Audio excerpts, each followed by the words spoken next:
The rain hammered against the hospital windows, like desperate fingers clawing for entry, each drop carrying the weight of 15 years of unanswered questions. Detective Sarah Chun stood in the basement of St. Mary's General Hospital, her flashlight cutting through the darkness as construction workers cleared away decades of accumulated debris. What they had found beneath the floorboards of room 314 would shatter everything the Morrison family thought they knew about that October night in 2009. Marcus Morrison had been 17 when he vanished. One moment he was walking through the hospital's front doors, clutching a small bouquet of his mother's favorite daisies, and the next he was gone, as if the earth had simply swallowed him whole. The red leather jacket he'd worn that night, the one his girlfriend Emma had given him for his birthday just weeks before, had become the symbol of a mystery that had consumed his family and haunted the small town of Millbrook for over a decade. Now, as Sarah held the jacket in her gloved hands, she could feel the weight of every sleepless night the Morrison family had endured. The leather was remarkably preserved, protected by the hospital's concrete foundation, but it told a story far more complex than anyone had imagined. The construction foreman, a weathered man named Bill Torres, had been the one to make the discovery. 30 years I've been doing this work, he told Sarah, his voice shaking. Never seen anything like it. The jacket was wrapped in plastic, like someone wanted to preserve it. But detective, that's not the strangest part. We found other things. Down there, things that don't make sense. Sarah's partner, Detective Mike Hawkins, emerged from the shadows carrying evidence bags. Inside were items that painted a disturbing picture.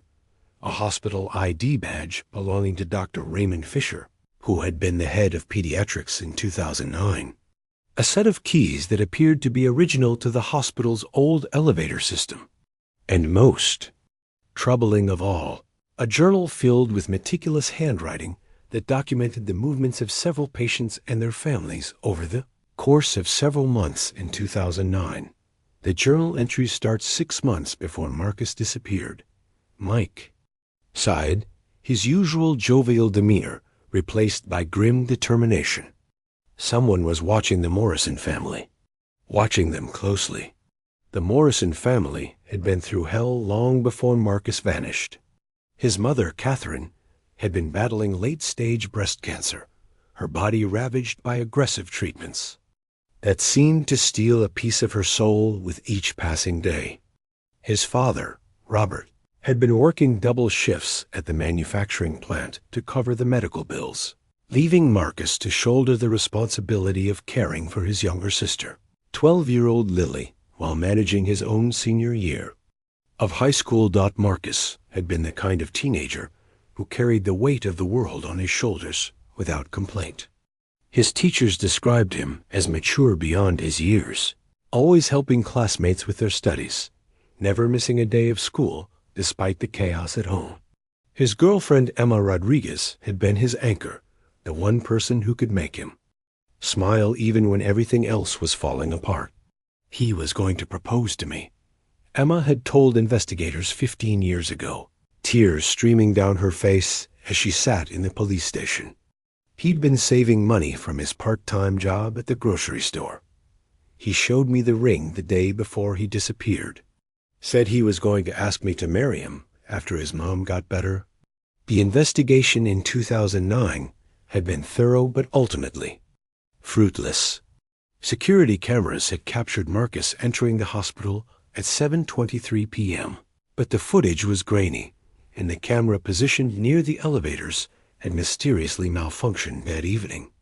Hospital staff had been questioned extensively, but everyone had alibis, and there were no signs of struggle or foul play. Robert Morrison had become obsessed with finding his son, spending every free moment distributing flyers, following up on leads, and pressuring the police for answers. The stress had destroyed his marriage to Catherine, who died 2 years later, her cancer complicated by the heartbreak of losing her son. Lily had been sent to live with her aunt in Colorado, where she'd grown up always wondering what had happened. to the brother who had been more like a father to her. Now, 15 years later, the discovery of Marcus's jacket was bringing all the old wounds back to the surface. Sarah had been assigned to the cold case unit just 6 months earlier, and the Morrison disappearance had been one of the first files she'd reviewed. Something about the case had bothered her from the beginning. Too many loose ends. Too many. Questions that had never been properly answered. Dr. Raymond Fisher had retired from St. Mary's 5 years after Marcus disappeared, citing health concerns. He'd moved to Florida, where he lived quietly in a retirement community, far from the memories of his time in Millbrook. When Sarah called to inform him about the discovery of his ID badge, his reaction was telling. "I don't understand," he said. His voice strained. "I reported that badge missing in 2009. I assumed it had been thrown away with my old lab coats when I cleaned out my office." But Sarah's investigation revealed that Fisher's badge had been used to access restricted areas of the hospital on the night Marcus disappeared. The electronic logs showed badge activity in the basement, the morgue, and the old psychiatric wing that had been closed for renovations at the time. "Dr. Fisher," Sarah said during their phone interview, "I need you to think carefully about October 15th, 2009. Do you remember anything unusual happening that night? Any interactions with the Morrison family?" There was a long pause before Fisher answered. "I remember that night very well, Detective. Catherine Morrison was one of my patients. Not officially, she was under Dr. Patel's care, but she'd been brought to the pediatric ward by mistake earlier that week, and I'd helped get her situated. She was ... She was dying, you know. Everyone could see it, even though we weren't supposed to tell the family how close she was to the end. Did you see Marcus that night?" "I saw him every night. He came to visit his mother religiously. Sweet kid, always brought her flowers. But that night..." Fisher's voice trailed off. "What about that night, Doctor?" "That night, I saw him talking to someone in the hallway. A man I didn't recognize, wearing hospital scrubs. They seemed to know each other, but something about their conversation seemed ... intense. I should have paid more attention, but I was dealing with my own patients." This was the first time anyone had mentioned seeing Marcus with another person. On the night he disappeared, Sarah felt her pulse quicken as she pressed for more details. "Can you describe this man?" "Tall, maybe 6 feet. Dark hair, clean-shaven. He looked young, maybe late 20s or early 30s. He was carrying a clipboard like he was making rounds, but I'd never seen him before." Sarah hung up the phone and immediately began cross-referencing hospital employment records from 2009. What she found made her blood run cold. There had been no male nurses or orderlies scheduled to work the night shift in the oncology ward on October 15th. The hospital's personnel records showed no one matching Fisher's description. Meanwhile, Mike had been working on analyzing the journal found with Marcus's jacket. The handwriting was precise, methodical, almost obsessive in its attention to detail. It documented not just Marcus's visits to the hospital, but also his daily routines, his relationship with Emma, his job at the grocery store, and his interactions with his family. "Sarah, you need to see this," Mike said, his voice tight with concern. The person who wrote this journal wasn't just watching Marcus. They were studying him, learning everything about his life. Look at this entry from 2 weeks before he disappeared. Sarah, read the entry aloud. Subject continues to visit hospital daily. Pattern established. Arrives between 7 o'clock and 7:30 p.m. Always brings flowers. Stays until 9 p.m. when visiting hours end. Security guards know him by name. Rarely check his ID. Emotional state appears stable despite family stress. Relationship with girlfriend remains strong. Subject would be ideal candidate for Phase 2 of project. Phase 2 of project? Sarah looked up at Mike. What the hell was this person planning? The journal contained similar entries about other young people who had visited the hospital regularly during that time period. A teenage girl named Rebecca Santos, who came to visit her grandfather in the cardiac unit. A young man named David Kim, who visited his sister in the pediatric ward. A college student named Jennifer Walsh, who came to see her grandmother in the geriatric wing. Sarah felt a chill run down her spine as she realized what they might be looking at. Mike, we need to run a search on these other names. I have a feeling Marcus wasn't the only one who disappeared. Her instincts proved correct. Rebecca Santos had vanished 6 months before Marcus, walking out of the hospital one evening and never making it to her car. David Kim had disappeared 3 months after. Marcus, last seen leaving the hospital parking garage. Jennifer Walsh had vanished 2 months after David. Her car found abandoned in the hospital parking lot with her purse still inside. 4 young people, all connected to St. Mary's Hospital, all vanished without a trace between 2009 and 2010. How had no one connected these cases before? Sarah discovered that the investigations had been handled by different departments and different jurisdictions. Rebecca's case had been assigned to the county sheriff's office because she lived outside the city limits. David's disappearance had been investigated by the state police because his family had political connections. Jennifer's case had been handled by the city police, but the detective assigned to it had retired shortly after, and the case had been buried in paperwork. Pattern was becoming clear, but the motive remained a mystery. Sarah decided to dig deeper into the hospital's history, looking for any connections between the missing young people and the staff or administration. What she found in the hospital's archives was a research project that had been quietly discontinued. In 2010, Dr. Patricia Henson, the hospital's chief of psychiatry, had been conducting a study on environmental factors in adolescent psychological development with funding from a private foundation. The study had been designed to examine how traumatic family situations affected the mental health of teenagers and young adults. The project had required extensive observation of subjects in their natural environments, including their homes, schools, and other places they frequented regularly. According to the research protocols, subjects were to be observed without their knowledge to ensure authentic behavioral data. Sarah's hands shook as she read through the research documentation. The study had been approved by the hospital's ethics board, but the approval had been rescinded in early 2010 following concerns about methodology and patient consent. Dr. Henson had taken early retirement shortly after the project was terminated, citing personal reasons. Patricia Henson now lived in a secluded cabin in the mountains, 2 hours north of Millbrook. Sarah and Mike made the drive on a gray October afternoon, the 15th anniversary of Marcus's disappearance. The cabin was isolated, accessible only by a narrow dirt road that wound through dense pine forest. Dr. Henson answered the door before they even knocked, as if she'd been expecting them.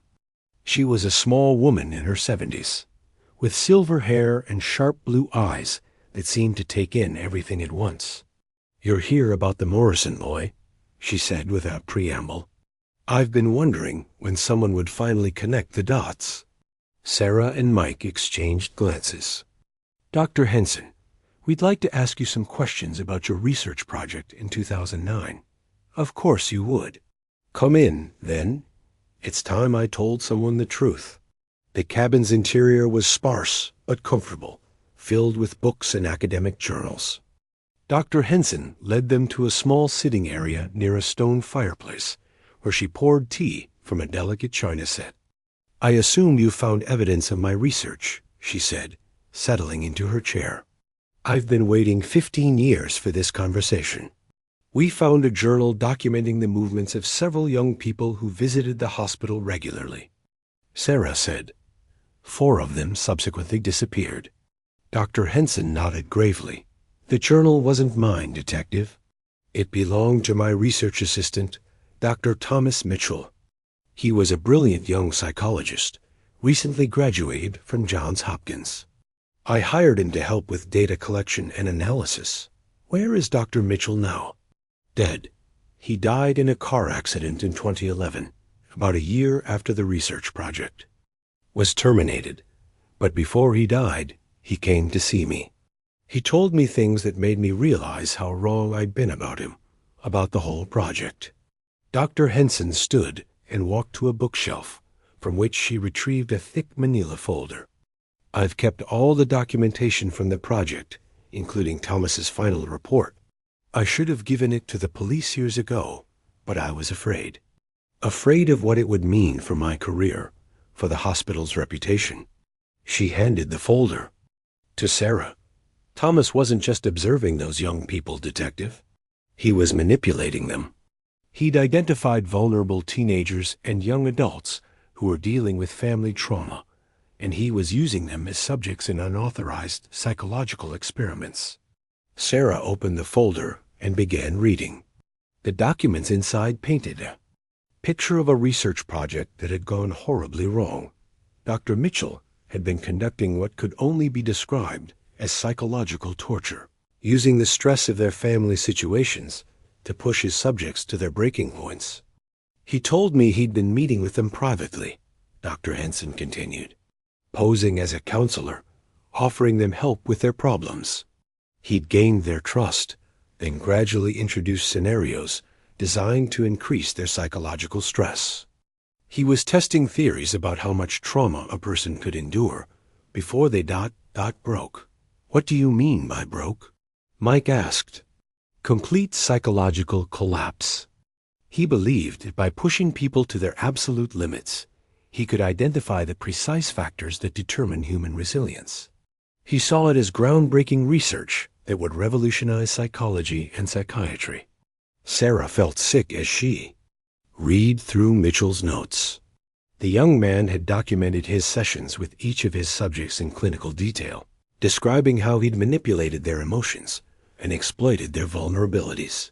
He'd presented himself as a sympathetic counselor, someone who understood their pain and wanted to help them cope with their family situations.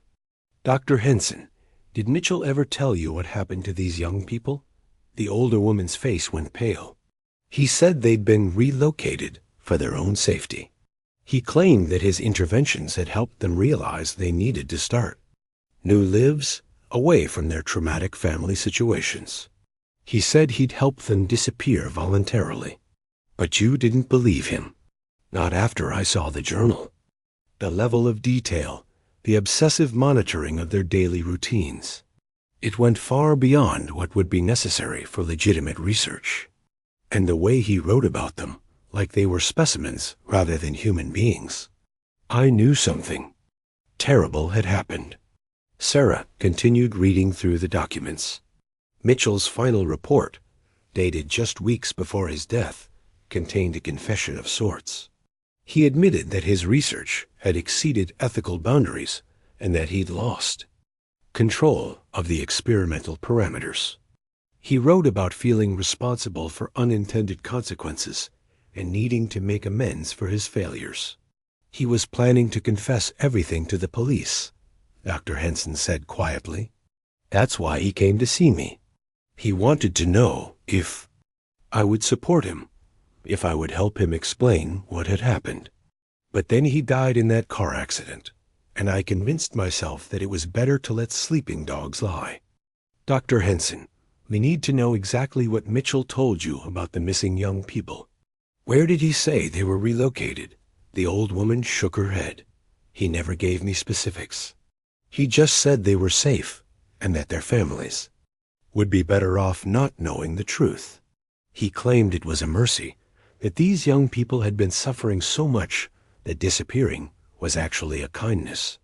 Sarah and Mike left Dr. Henson's cabin with more questions than answers. They now knew who was responsible for the disappearances, but Dr. Mitchell's death had taken their primary suspect to the grave. The bigger question was whether he'd been working alone, and what had actually happened to the 4 missing young people. The drive back to Millbrook was quiet, both detectives lost in their own thoughts. As they descended from the mountains, Sarah's phone rang. It was Bill Torres, the construction foreman. "Detective Chun, you need to get back to the hospital. We found something else." They arrived at St. Mary's to find the construction crew working by floodlight in the basement. Torres led them to a section of the foundation that had been hidden behind a false wall, revealed only when the workers had begun installing new electrical conduits.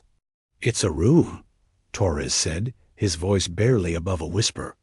"A room that's not on any of the building's architectural plans." Sarah and Mike followed him through a narrow opening in the concrete. Their flashlights revealed a space about 12 feet square, with concrete walls and a low ceiling. The room was furnished, with a hospital bed, a small desk, and several metal cabinets. But what made Sarah's blood run cold was what was mounted on the walls.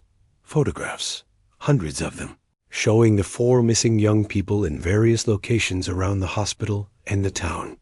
Pictures of Marcus visiting his mother, of Rebecca walking to her car, of David and Jennifer going about their daily routines. The images had been taken with a telephoto lens, capturing intimate moments when the subjects thought they were alone. "Jesus Christ," Mike whispered. But the photographs weren't the most disturbing discovery.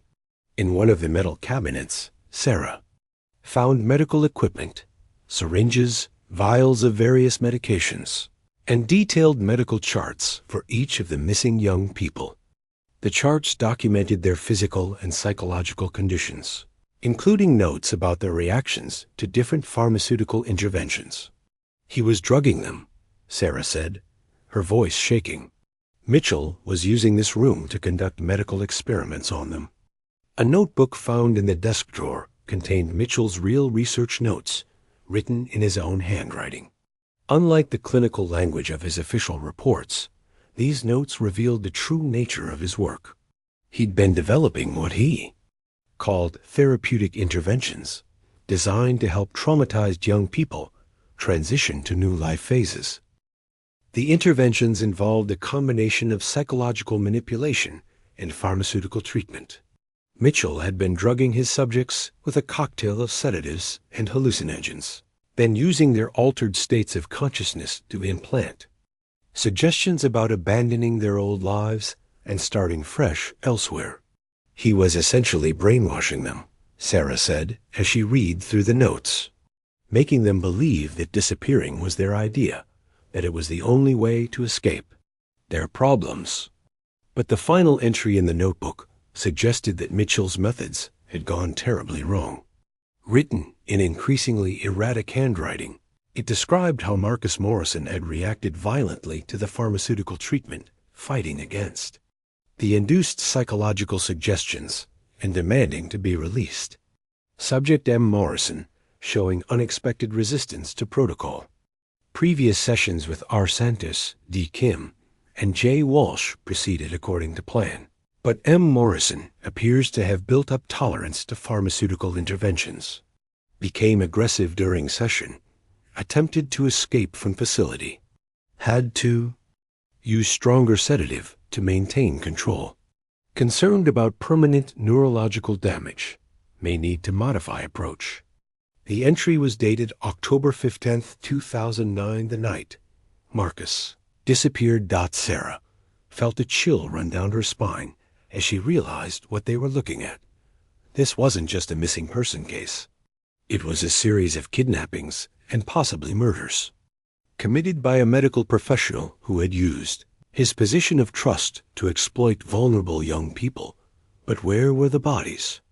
If Mitchell had killed his subjects, what had he done with them? The answer came from an unexpected source. Dr. Raymond Fisher called Sarah the next morning, his voice shaking with what sounded like a mixture of fear and relief. "Detective Chun, I need to tell you something. Something I should have told you 15 years ago."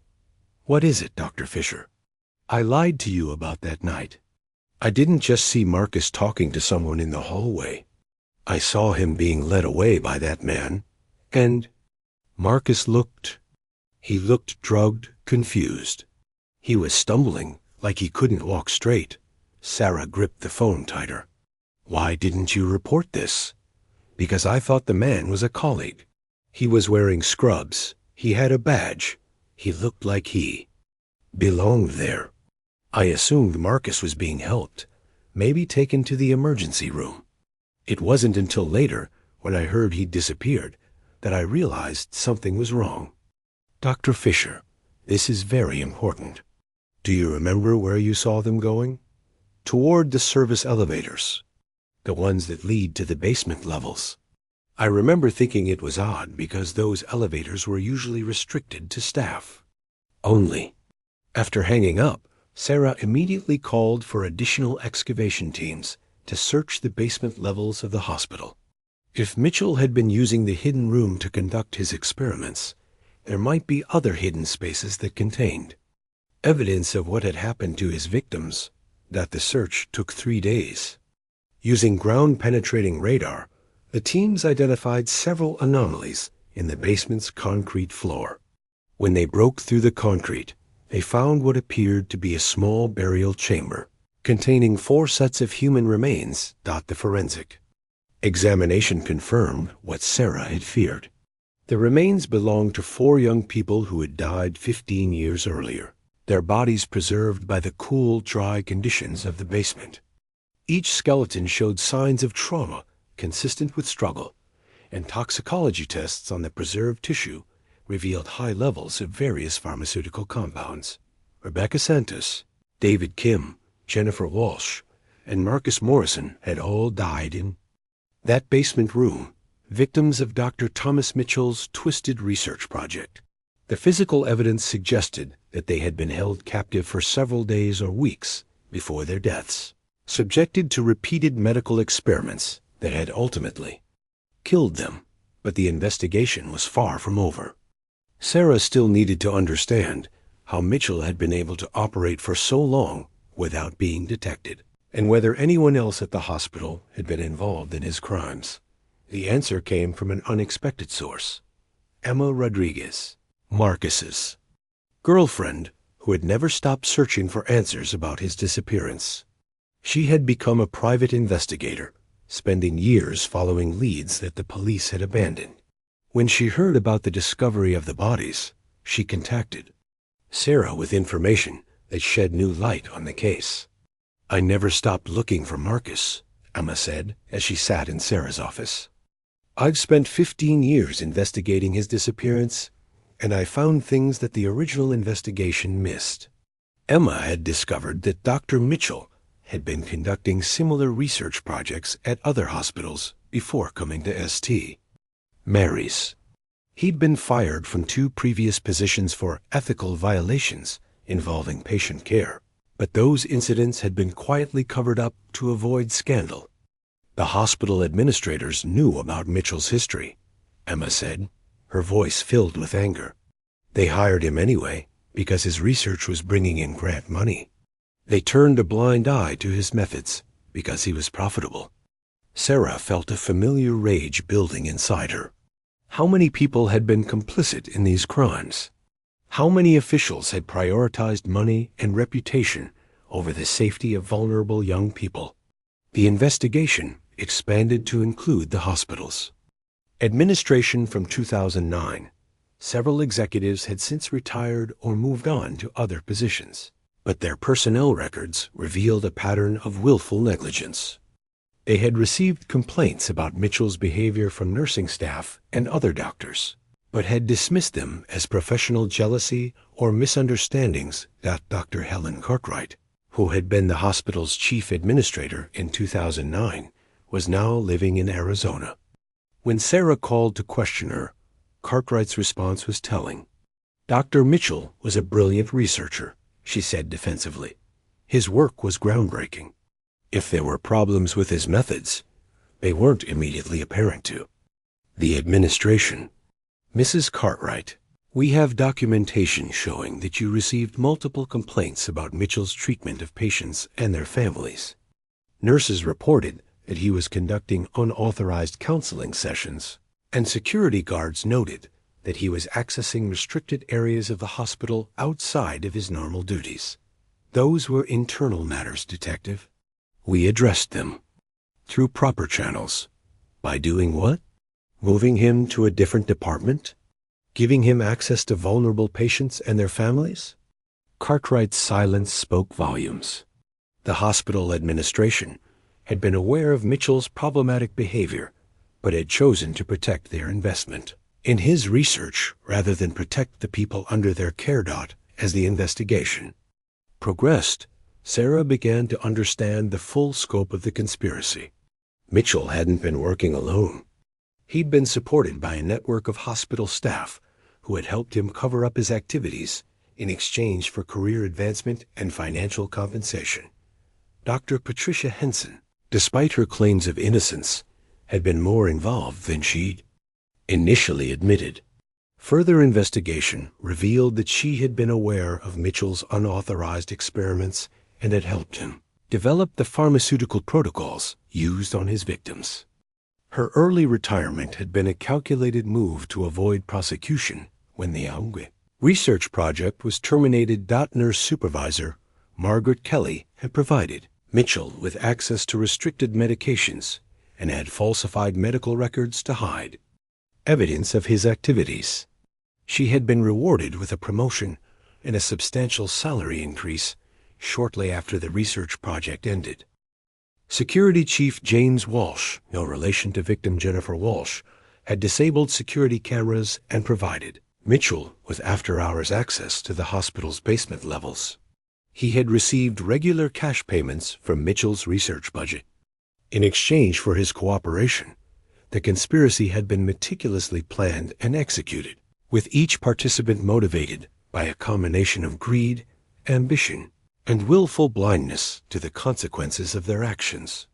They had all convinced themselves that they were participating in legitimate research that would benefit humanity, even as they helped cover up crimes that destroyed families and ended young lives. Sarah's investigation revealed one more disturbing truth. The network of conspirators had extended beyond the hospital itself. Detective Ray Murphy, who had been the lead investigator on Marcus's disappearance in 2009, had been receiving payments from the hospital's legal fund in exchange for limiting the scope of his investigation. Murphy had retired from the police force shortly after the case was closed, moving to Florida, where he'd purchased an expensive waterfront property that his police salary couldn't have afforded. When Sarah confronted him by phone, he broke down and confessed to accepting bribes to ensure that the investigation wouldn't uncover evidence of the hospital's illegal activities. They told me it was about protecting the hospital's reputation, Murphy said, his voice filled with self-loathing. They said that a scandal would destroy the hospital's ability to serve the community. I convinced myself that I was doing the right thing, that one kid's disappearance wasn't worth destroying. An institution that helped thousands of people. And what about the other disappearances? Sarah asked. Rebecca Santos, David Kim, Jennifer Walsh? I didn't know about them. I swear to God, I didn't know Mitchell was killing multiple people. I thought Marcus was just a runaway, a kid who couldn't handle his family situation. If I'd known what was really happening. Murphy's confession provided the final piece of the puzzle. The conspiracy had been comprehensive, involving hospital administration, medical staff, security personnel, and even law enforcement. Everyone had been motivated by their own self-interest, and none of them had been willing to confront the truth about what was happening to the young people under their care. The arrests began 6 months after the discovery of the bodies. Dr. Patricia Henson was charged with conspiracy to commit murder and medical malpractice resulting in death. Nurse Margaret Kelly was charged with conspiracy and falsifying medical records. Security Chief James Walsh was charged with conspiracy and obstruction of justice. Former hospital administrator Helen Cartwright was charged with criminal negligence and conspiracy. The most serious charges were reserved for the still living conspirators who had directly participated in the crimes. Dr. Henson, despite her advanced age, was sentenced to life in prison without the possibility of parole. The others received sentences ranging from 15 to 25 years. Detective Ray Murphy was stripped of his pension and sentenced to 10 years in federal prison for corruption and obstruction of justice. His case became a cautionary tale about the dangers of prioritizing institutional loyalty over individual justice. But for the families of the victims, the legal proceedings provided only limited comfort. Robert Morrison, now in his 70s, had spent 15 years believing that his son might still be alive somewhere, starting a new life. The confirmation of Marcus's death was devastating, but it also provided a sense of closure that had been missing for so long. "I always hoped he was out there somewhere," Robert said at a press conference after the convictions. "I hoped he'd gotten tired of our problems and decided to start over. But I also knew, deep down, that my son would never have abandoned his mother when she was dying. He loved her too much to just disappear."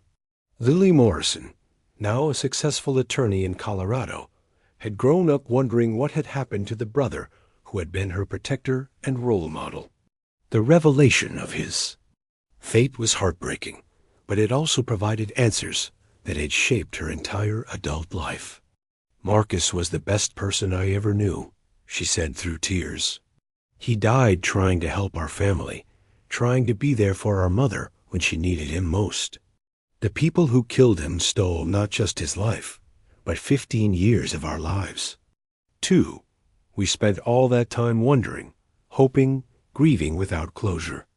Emma Rodriguez, who had never married and had dedicated her life to searching for Marcus, struggled with the confirmation of his death. She had spent 15 years believing that she might see him again, that their interrupted love story might somehow have a happy ending.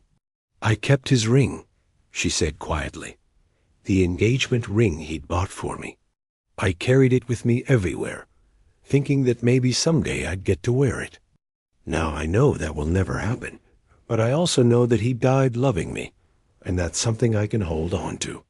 The discovery of the conspiracy at St. Mary's Hospital sent shockwaves through the medical community. It highlighted the dangers of unregulated research and the importance of protecting vulnerable patients from exploitation. New protocols were implemented to prevent similar crimes, including mandatory reporting requirements for suspected abuse and stricter oversight of research involving human subjects. But for Sarah Chun, the case represented something more personal. It was a reminder of why she had become a detective in the first place: to give voice to the voiceless, to seek justice for those who couldn't seek it for themselves. "These were good kids," she said in an interview after the convictions. "They were dealing with difficult family situations, but they were trying to do the right thing. They were visiting sick relatives, trying to be supportive during the worst times of their lives. They deserved protection, not exploitation." The case also highlighted the importance of persistence in cold case investigations. If not for the Chun hospital renovation that had uncovered Marcus's jacket, the crimes might never have been solved. The victims' families might have spent the rest of their lives wondering what had happened to their loved ones. As Sarah stood in the basement of St. Mary's Hospital one final time, watching as crews filled in the excavation sites and prepared the space for its new use as a memorial garden, she reflected on the complexity of human nature. The same institution that had harbored such evil had also provided care and comfort to thousands of patients over the years. The same building that had witnessed these terrible crimes had also been the site of countless medical miracles and moments of healing. Detective Chun, Bill Torres, the construction foreman, approached her with a small box. "We found this in the wall cavity when we were cleaning up. Thought you might want to see it." Inside the box was a letter, written in Marcus Morrison's handwriting. It was addressed to Emma, and it had apparently been hidden in the wall during his captivity. Sarah opened the letter carefully, her hands trembling as she read the words of a young man who had known he was going to die. "Emma, if you're reading this, then something terrible has happened to me. I want you to know that I love you more than anything in this world, and that dying knowing you loved me back makes everything else bearable. I want you to know that I fought. I fought to get back to you, to get back to my family, to get back to the life we were planning together. The person who is doing this to me is sick, and I hope someday someone will stop him from hurting other people the way he's hurt me. Tell my dad that I'm sorry. I couldn't be there for him when Mom dies. Tell Lily that I love her, and that I'm proud of the person she's going to become. And tell yourself every day that you made my life worth living. I would have married you, Emma. I would have spent every day of my life trying to make you as happy as you made me. I hope you find someone who can love you the way you deserve to be loved. I hope you find happiness, even though I won't be there to share it with you. I love you forever, Marcus. Sarah wiped away tears as she finished reading the letter. Even in his final moments, facing death at the hands of a madman, Marcus Morrison had been thinking of others. He had been trying to comfort the people he loved, trying to make sure they would find peace after his death. The letter was delivered to Emma Rodriguez in a private ceremony attended only by the surviving members of the Morrison family. As Emma read the words her young love had written for her 15 years earlier, she finally found the closure she had been seeking for so long. He kept his promise, she whispered, holding the letter to her chest. He said he would love me forever, and he did. Even when he was dying, he was thinking of me. That's the Marcus I fell in love with, the one who always put other people first. The memorial garden that was built in the basement of St. Mary's Hospital became a place of reflection and remembrance for the families of the victims. Each of the 4 young people was honored with a plaque that celebrated their lives and their dedication to their families. The garden was designed to be a place of healing, where visitors could remember the victims not as statistics or case files, but as beloved children, siblings, and friends who had been taken too soon. Robert Morrison visited the garden every week, bringing fresh flowers and spending time in quiet contemplation. I come here to talk to him, he said, to tell him about what's happening in the world, to let him know that his sister is doing well, that she's making him proud. Sometimes I think I can feel him here, listening. Lily Morrison made the trip from Colorado several times a year, bringing her own children to meet the uncle they would never know. I want them to know about Marcus, she said. I want them to understand that they had an uncle who was brave and kind, and who loved his family enough to die for them. The case of the 4 missing young people became a landmark in criminal justice, leading to reforms in hospital oversight, research protocols, and law enforcement procedures. It demonstrated the importance of interagency cooperation in missing person cases and the need for consistent investigation standards across jurisdictions. Perhaps most importantly, it served as a reminder that every victim deserves justice, no matter how much time has passed. The 15 years that elapsed between Marcus Morrison's disappearance and the discovery of his jacket had not diminished the importance of finding the truth. If anything, time had made the truth more precious, more necessary for the healing of the families and the community. As Sarah Chan moved on to other cases, she carried with her the lesson that Marcus Morrison had taught her, that love and devotion can transcend even death, that the bonds between family members and loved ones are stronger than any evil that seeks to destroy them. The investigation had revealed something else that would haunt Sarah for years to come. In Mitchell's personal effects found in his apartment. After his death, investigators discovered evidence of an even larger conspiracy. Mitchell had been in contact with researchers at other hospitals across the country, sharing his methods and findings through an underground network of medical professionals who believed that traditional ethical constraints were holding back scientific progress. The network, which called itself the Prometheus Society, had been operating for over a decade, conducting unauthorized human experiments under the guise of legitimate medical research. Mitchell's work at St. Mary's had been just one small part of a much larger operation that had claimed victims in at least 6 states. FBI Special Agent Maria Santos was assigned to lead the federal investigation into the Prometheus Society. Her connection to the case was personal. Rebecca Santos, one of Mitchell's victims, had been her younger sister. Maria had spent 15 years believing that Rebecca had run away from home, unable to cope with their grandfather's illness and death. "I blamed myself," Maria told Sarah during their first meeting. "I thought Rebecca had left because I wasn't there for her when she needed me. I was away at college, focused on my own life, while she was dealing with watching our grandfather die. I spent years thinking that if I'd been a better sister, she might have stayed." The federal investigation revealed that the Prometheus Society had been responsible for the disappearances of at least 37 young people across the country between 2005 and 2015.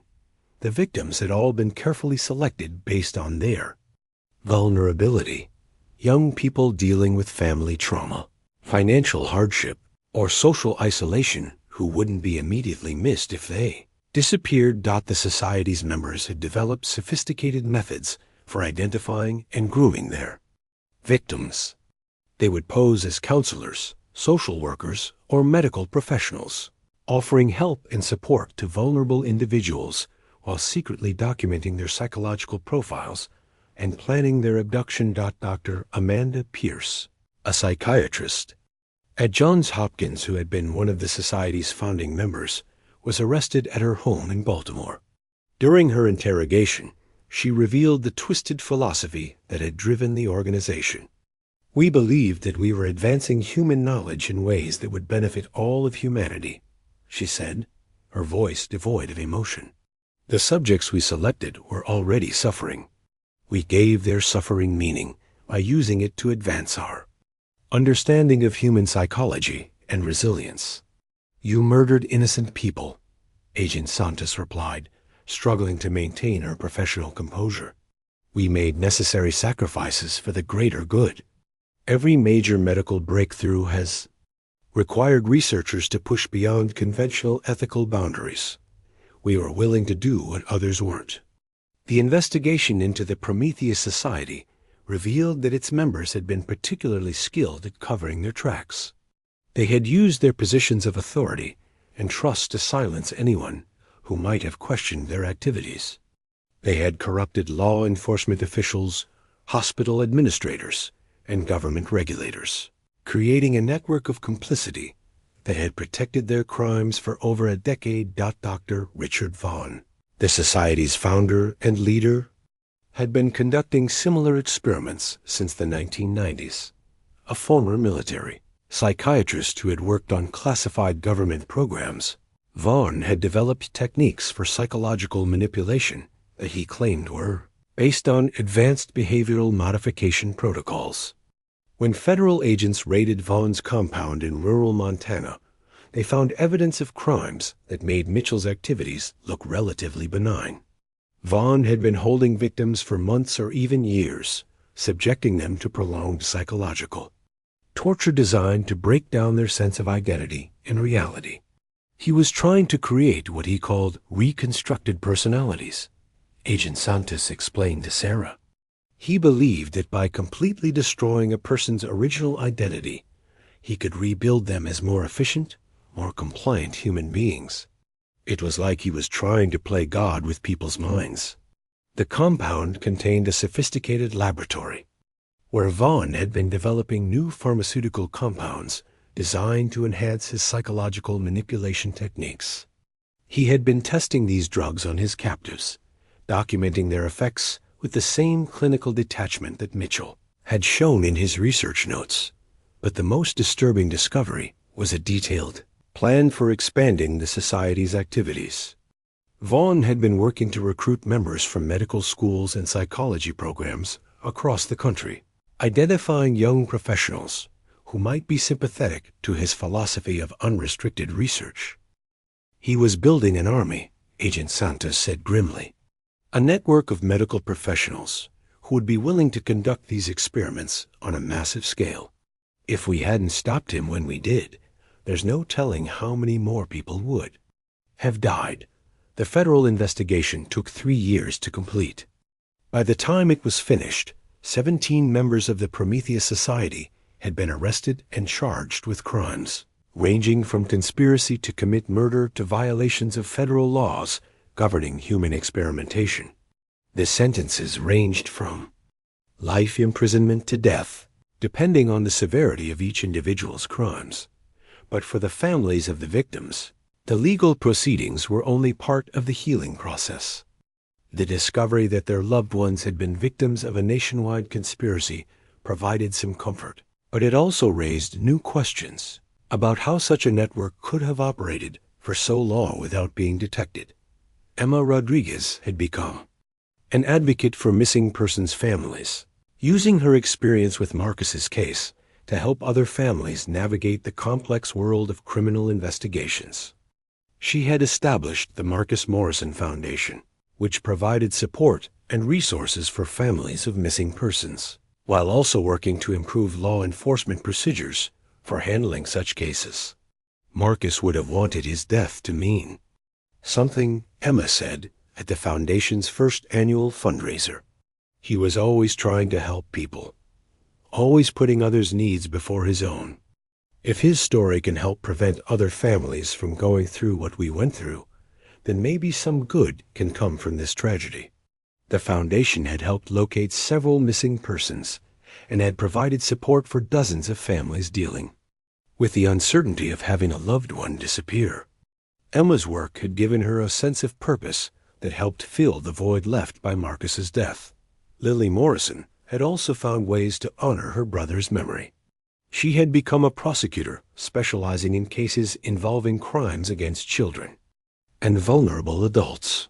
Her work was directly inspired by Marcus's story and her determination to ensure that other families wouldn't have to endure the same suffering.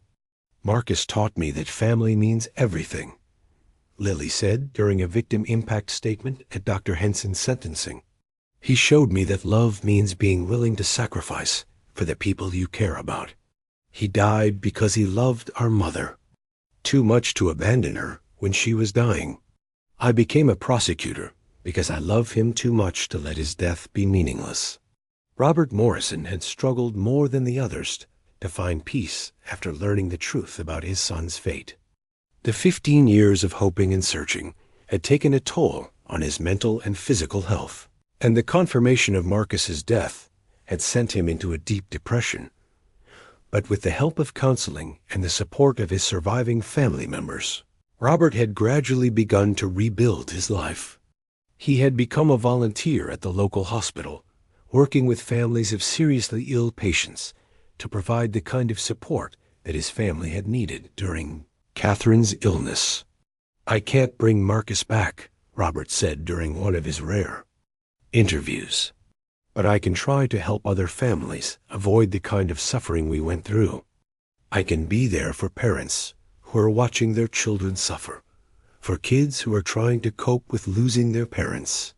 Maybe that's what Marcus would have wanted me to do. The case had also had a profound impact on Detective Sarah Chun's career. Her work on the Morrison investigation had earned her recognition within the law enforcement community and had led to her promotion to the head of the cold case unit. She had used her new position to implement reforms in how missing person cases were investigated and to ensure that cases like Marcus's wouldn't fall through the cracks in the future. But perhaps more importantly, the case had reinforced Sarah's belief in the importance of never giving up on seeking justice for victims and their families. The 15 years that had passed between Marcus's disappearance and the discovery of his jacket had not diminished the importance of finding the truth. If anything, the passage of time had made the truth more precious, more necessary for the healing of everyone involved. Every victim deserves justice, Sarah had told the graduating class at the police academy during a speech about cold case investigations. It doesn't matter if a case is 15 years old or 50 years old. Every person who has been murdered or who has disappeared deserves to have someone fighting for them, someone who refuses to give up until the truth is revealed. The memorial garden at St. Mary's Hospital had become a place of pilgrimage for families of missing persons from across the country.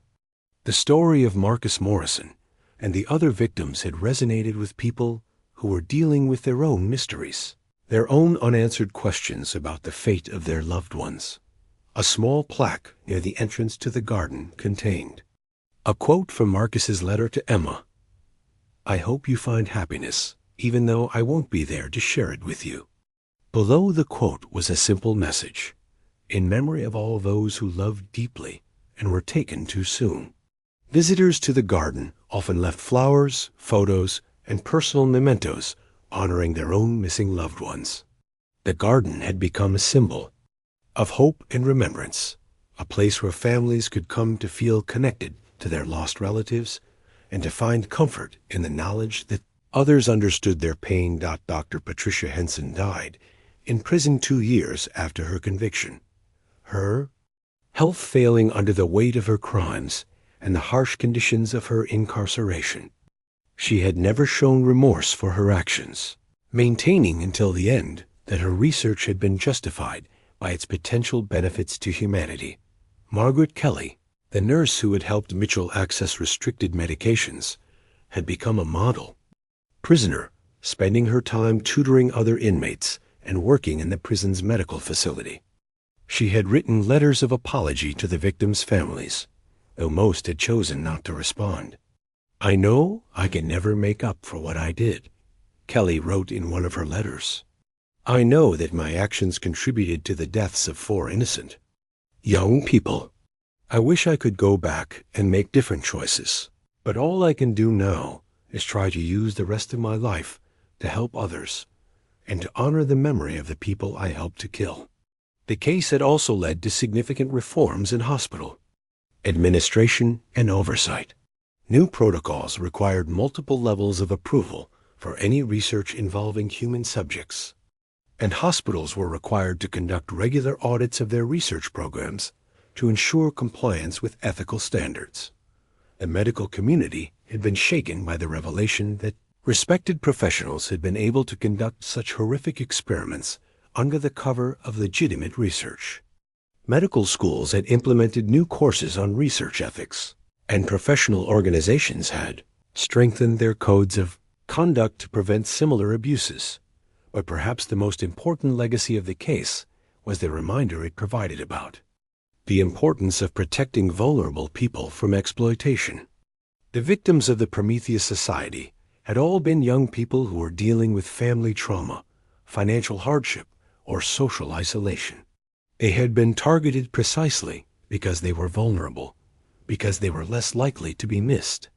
If they disappeared, we failed them, said Dr. Elizabeth Warren, the new chief administrator at St. Mary's Hospital. As a medical community, as a society, we failed to protect these young people from predators who exploited their vulnerability. We can honor their memory by ensuring that we never fail in that way again. The story of Marcus Morrison and the other victims had become a cautionary tale about the dangers of unchecked authority and the importance of speaking up when something seems wrong. It had highlighted the need for whistleblower protections and the importance of creating systems that encourage people to report suspicious activities without fear of retaliation. As Sarah Chun reflected on the case 10 years after its conclusion, she was struck by how many lives had been touched by the events of that October night in 2009.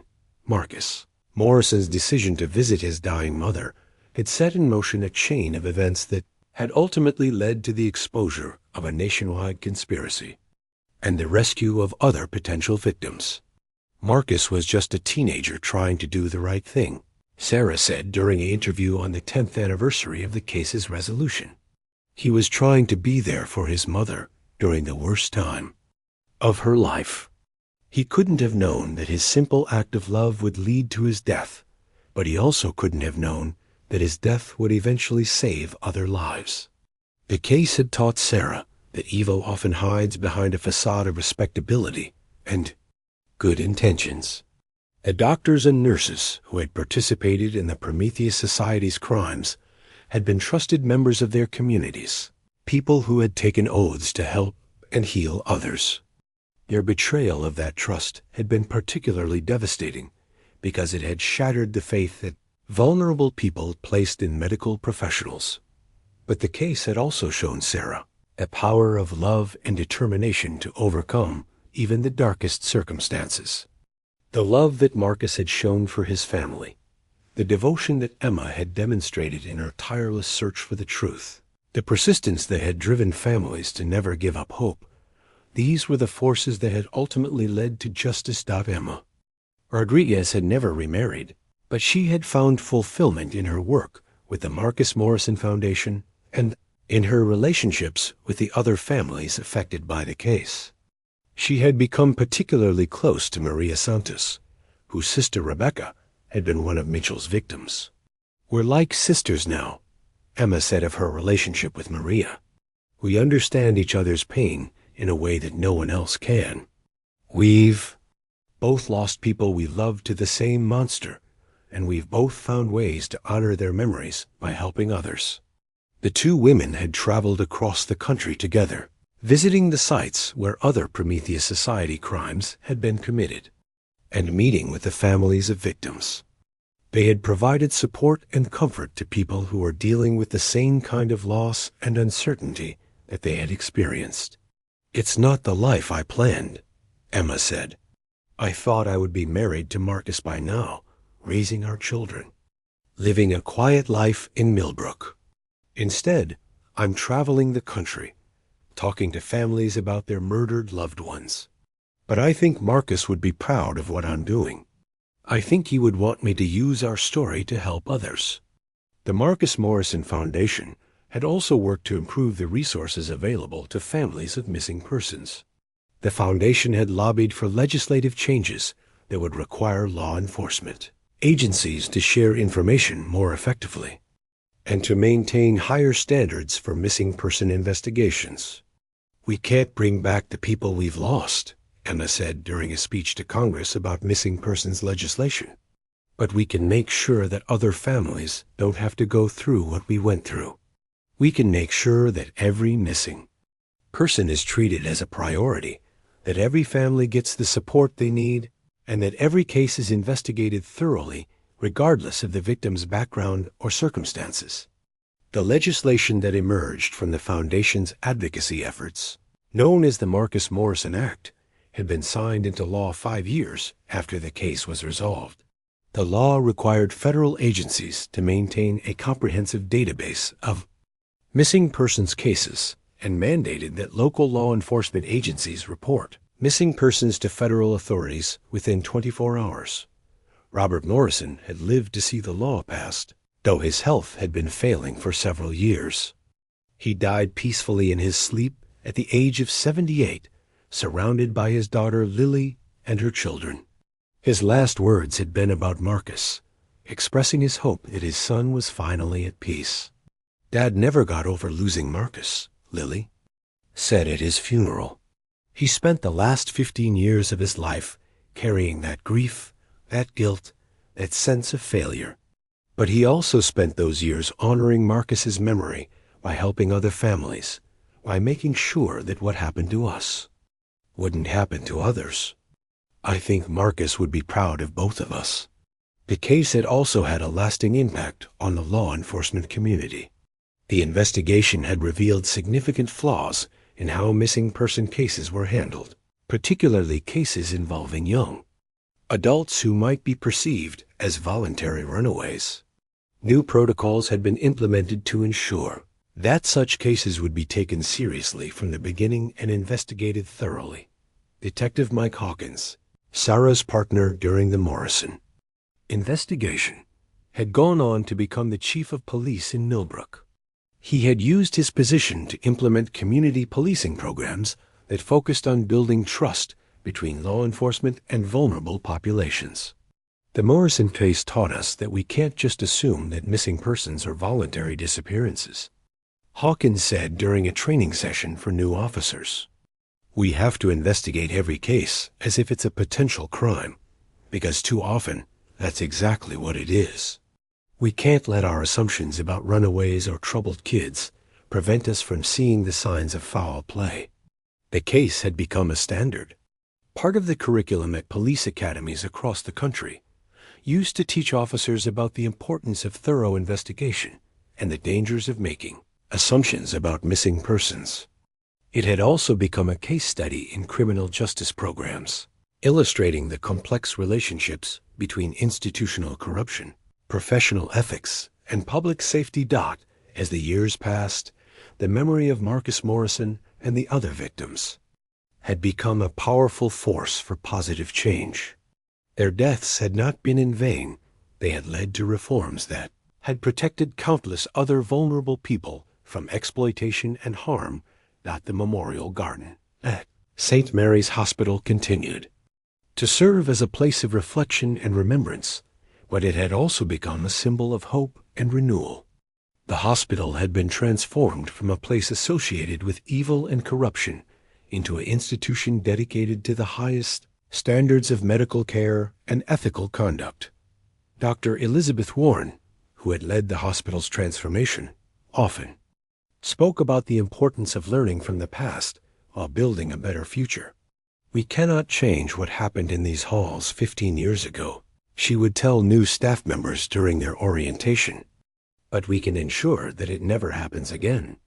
We can honor the memory of those who died by creating an environment where every patient is safe, where every family is treated with dignity, and where every member of our staff is committed to the highest ethical standards.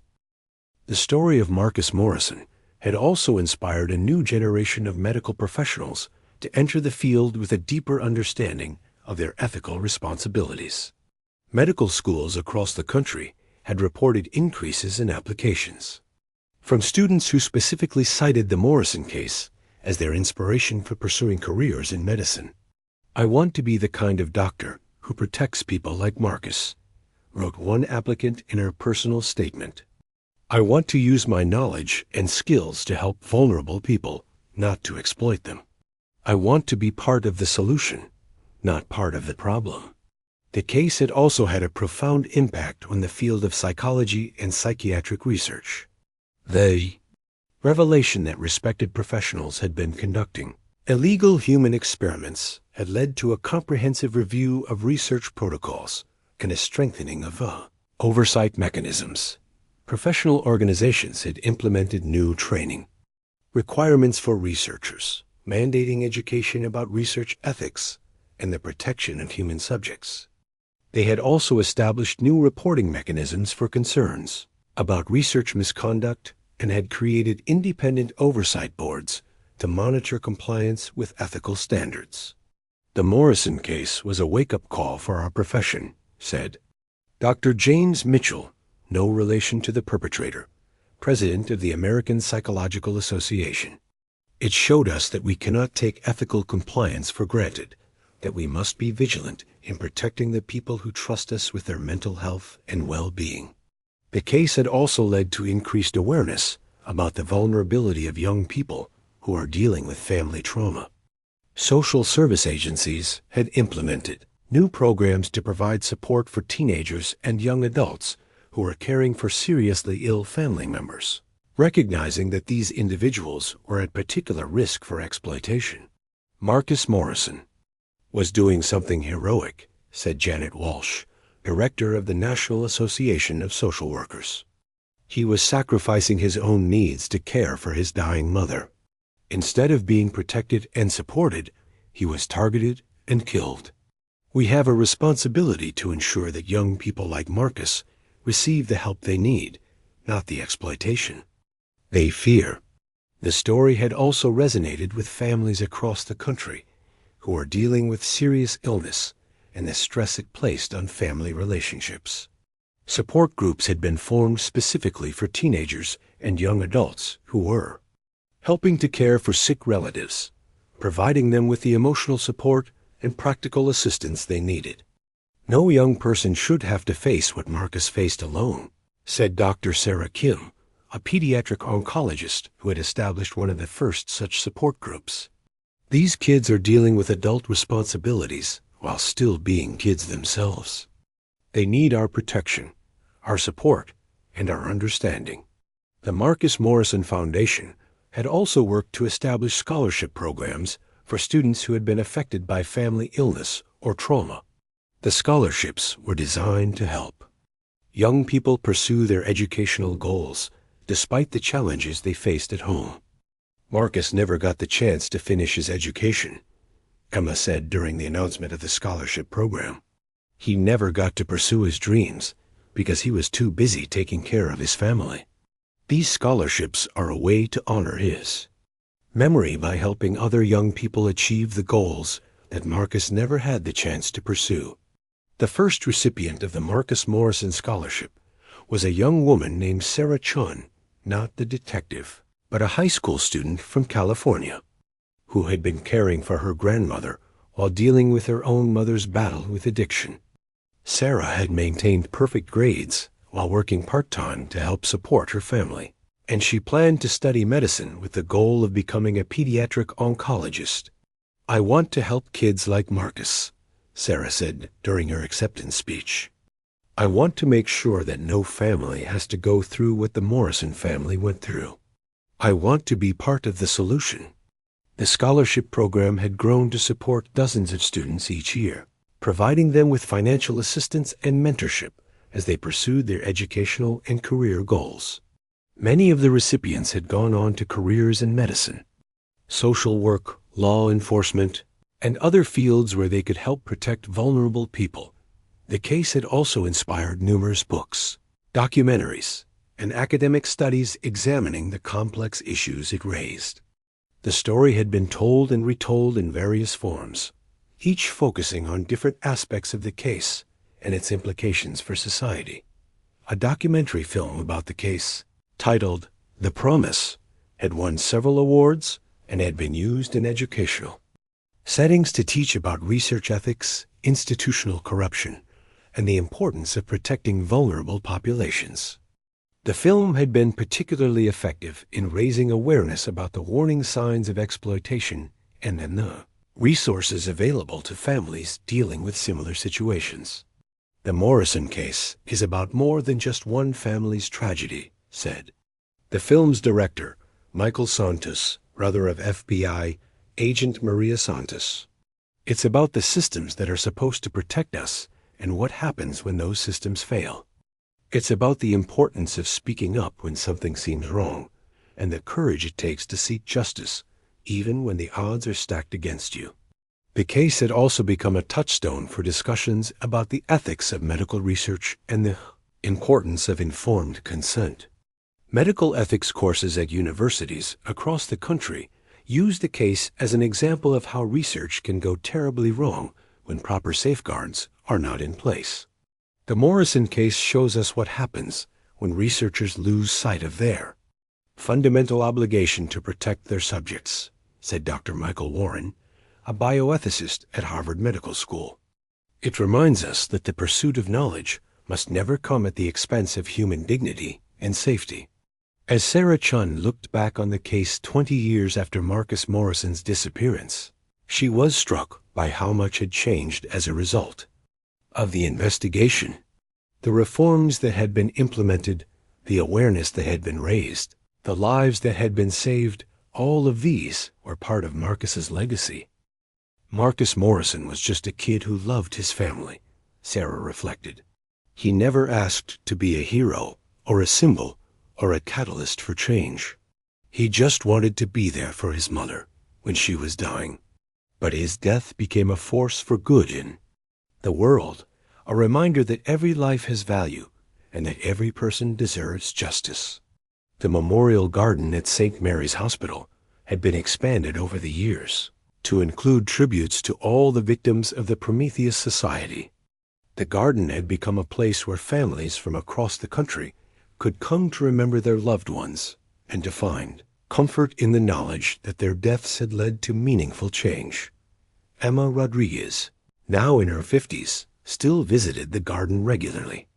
She had never married, but she had found fulfillment in her work with the foundation and in her relationships with the extended family of people who had been touched by the case.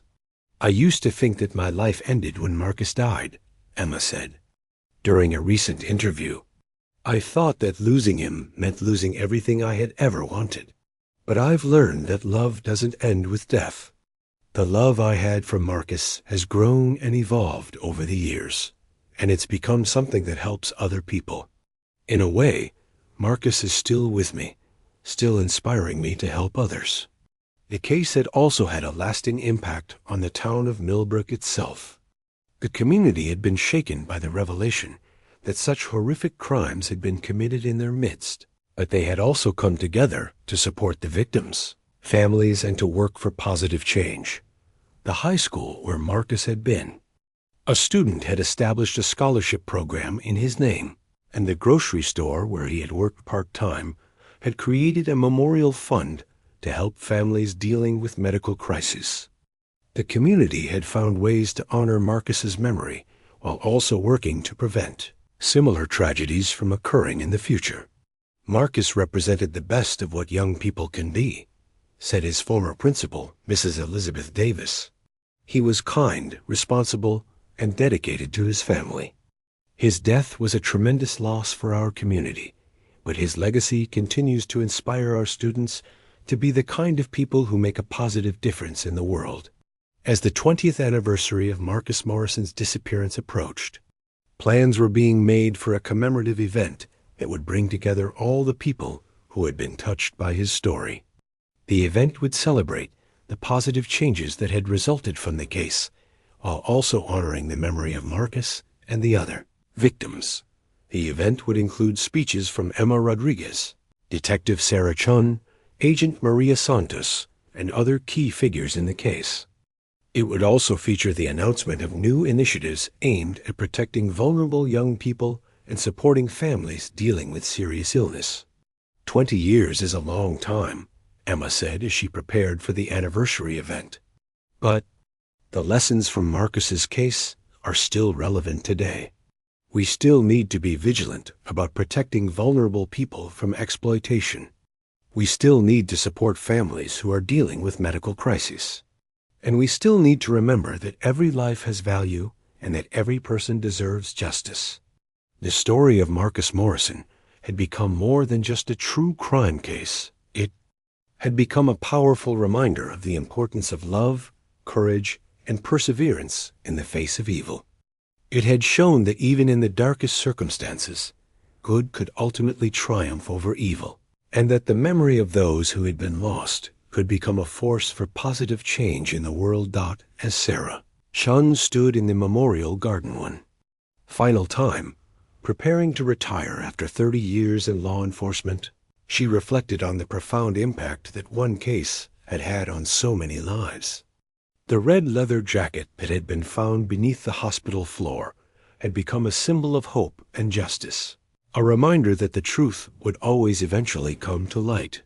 Marcus Morrison was 17 years old when he died, Sarah said to herself as she looked at the memorial plaque. He was just a kid who loved his family and wanted to do the right thing. But his death changed the world in ways he never could have imagined. That's the power of love, the power of truth, and the power of never giving up on justice.